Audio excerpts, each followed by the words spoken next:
반갑습니다. 6월 5일 월요일 큐티 스케치 시간입니다. 오늘 본문은 사무엘하 14장 12절부터 24절까지의 말씀입니다. 오늘 본문은 이렇게 시작합니다. 여인이 이르되 청하건대 당신의 여종을 용납하여 한 말씀을 내 주 왕께 여쭙게 하옵소서 하니 그가 이르되 말하라 하니라. 여인이 이르되 그러면 어찌하여 왕께서 하나님의 백성에게 대하여 이 같은 생각을 하셨나이까? 이 말씀을 하심으로 왕께서 죄 있는 사람같이 되심은 그 내쫓긴 자를 왕께서 집으로 돌아오게 하지 아니하심이니이다. 오늘 본문은 결국에는 왕에 대한 이야기를 하고 있었다고 여인이 이야기를 합니다. 금방 읽었던 것처럼 왕은 마치 죄가 있는 사람같이 되셨습니다. 그 내쫓긴 자를 왕께서 집으로 돌아오지 않게 못 돌아오도록, 압살롬을 못 돌아오도록 하고 있는 것 아닙니까? 라고 이야기를 합니다. 그러자 14절에 이렇게 이야기합니다. 우리는 필경추구리니 땅에 쏟아진 물을 다시 담지 못함 같을 것이오나 하나님은 생명을 빼앗지 아니하시고 방책을 베푸사 내쫓긴 자가 하나님께 버린 자가 되지 아니하게 하시나이다 하고 이제 여인이 말하고 15절에 이제 내가 와서 내 주 왕께 이 말씀을 여쭙는 것은 백성들이 나를 두렵게 함으로 당신의 여종이 스스로 말하기를 내가 왕께 여쭈오면 혹시 종이 청하는 것을 왕께서 시행하실 것이라. 왕께서 들으시고 나와 내 아들을 함께 하나님의 기업에서 끊을 자의 손으로부터 주의 종을 구원하시리다 함이니라. 이렇게 이야기를 합니다. 그리고 여종이 또 이야기합니다. 내 주 왕의 말씀이 나의 위로가 되기를 원하나이다 하였사오니 이는 내 주 왕께서 하나님의 사자같이 선과 악을 분간하심이니이다. 원하건대 왕의 하나님 여호와께서 왕과 같이 계시옵소서. 그러자 이제 왕이 다윗이 뭔가 이거는 이 여인에게로부터 나온 것이 아니구나 하고 요압이 뭔가 계책을 만든 것이구나를 알게 됩니다. 그래서 묻지요. 왕이 이르되 이 모든 일이 요압이 너와 함께 하였느냐? 이 모든 일에 요압이 너와 함께 하였느냐? 하니 여인이 대답하여 이르되 내 주 왕의 살아계심을 두고 맹세하옵나니 내 주 왕의 말씀을 좌로나 우로나 옮길 자가 없으리이다.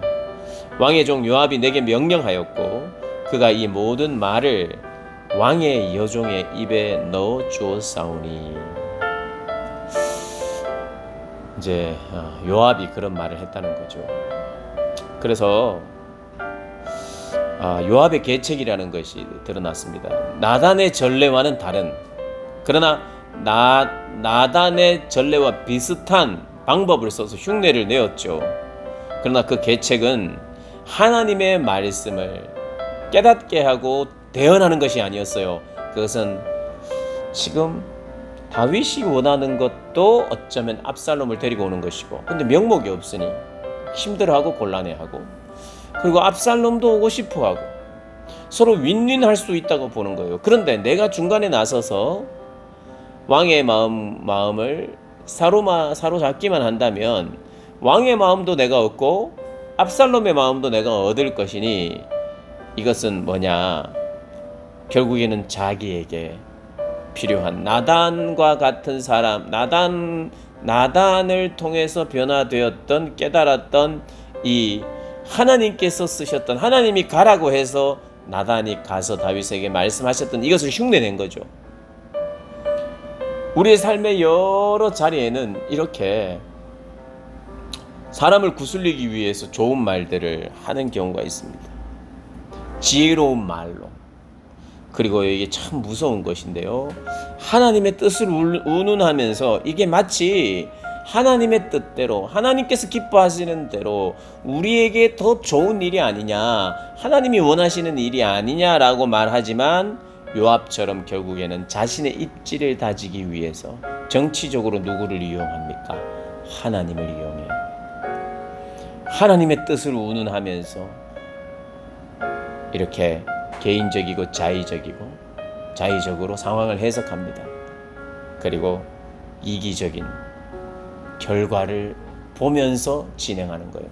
그러니까 이기적인 결과를 이미 먼저 보고 진행을 하는데, 이 진행하는 것 속에서 나의 이기적인 그 욕심을 채우기 위한 동기는 빼버리죠. 이게 모든 사람들이 하는 일이에요. 이게 뭐 특별한 요압이 지혜로워서가 아니라 모든 사람이 이렇게 자기는 쏙 빼놓고 마치 좋은 일을 하는 것처럼 그렇게 해서 자기의 득을 찾는, 자기의 입지를 찾고 명예를 찾는 이런 경우, 사실은 보이죠, 이런 것이. 그런데 이런 일들이 허다합니다. 우리의 삶의 현장에서 공동의 선을 이룬다고 말은 하지만 이스라엘이 예수님을 못 박아 죽일 때도 그랬어요. 그리고 베드로와 사도 바울이 각 곳으로 사역하면서 귀신 들린 자를 내쫓고 병든 자를 낫게 하고 이러면서 그가 좋은 일을 했음에도 불구하고 사람들을 선동하여 이건 문제다. 자기 정치적으로 입지가 낮아지거나 아니면 경제적으로 손해를 봐서 그래서 예수님을 내쫓고 사도 바울과 베드로를 내쫓고 싶은데 그게 아니라 이 사람들은 사회를 어지럽힌다. 이건 하나님의 법을 어긴다.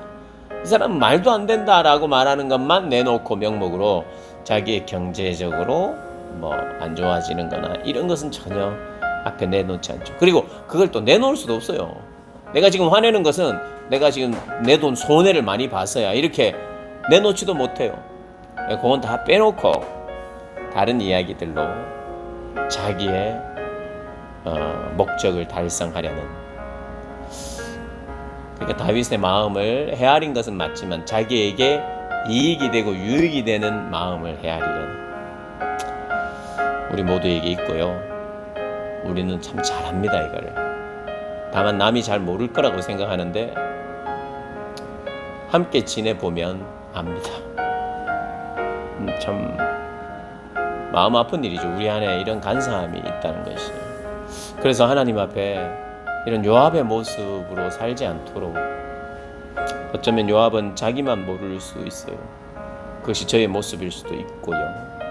우리 모두 안에 있는 모습일 수 있습니다.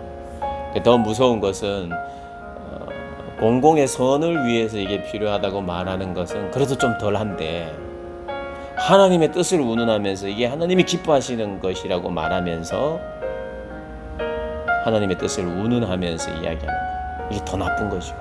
공공의 선을, 그것도 나쁜 거예요. 공공의 선을 위해서 운운하면서 하는 것도 나쁜 건데, 더 악하고 나쁜 것은 하나님의 뜻을 운운하면서 하는 것이 나쁘지요. 그래서 이제 이 요압을 부릅니다. 요압을 부르고 압살롬을 데려오라, 이렇게 왕이 이야기를 합니다.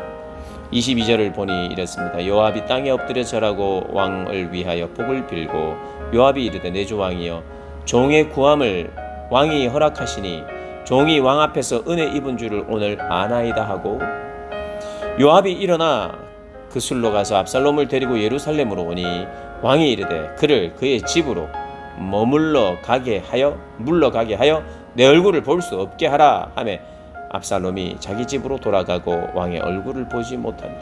얼굴은 보지 못하는 이런, 이제 그렇게 하자. 이제 다윗도 지금 당장 얼굴을 볼 수 없는 거예요. 보기가 힘든 거죠. 그래서 일단 이렇게 일단락이 됩니다. 오늘 요압의 모습을 보면서, 압살롬과 다윗의 모습을 보면서, 이야기의 진행을 보면서 우리 안에 도사리고 있는 처세술, 그리고 그 안에는 철저히 나를 위한 것인데 남을 위한 것처럼 포장하는 우리의 악함들, 우리 모두의 악함입니다. 예외가 없습니다. 그래서 우리가 참 깨어 있어야 되겠죠. 물론 사람들이 오해할 수도 있습니다. 오해할 때도 있어요. 이게 정말 하나님을 위해서인데,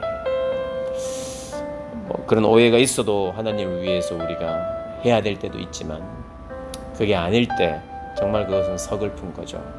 그런 삶의 기회나 환경이 생기지 않도록 우리가 기도할 뿐만 아니라 그런 기회가 생겼을 때 단호히 거절하는 것, 우리가 필요하다는 것 기억하면서 처세술로 살지 않고 진실함으로 살아가는 저와 여러분 되시기를 주님의 이름으로 축복합니다.